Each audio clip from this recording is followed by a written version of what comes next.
tersusun, tangan dihayun, kaki melangkah, mengikut rentah, cantik dan anggun, senyum menguntung, gadis Melayu.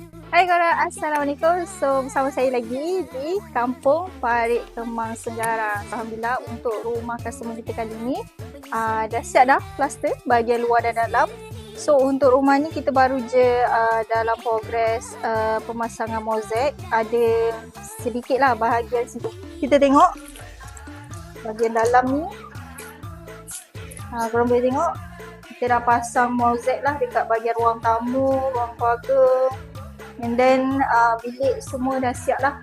So far kali ni untuk semua bilik dah siap. Toilet ada sikit lagi hingga bahagian lantai. Kita ada bahagian dapur. Kita tinggal bahagian tabletop. Macam lantai ni alhamdulillah sikit lagi dah siap dah.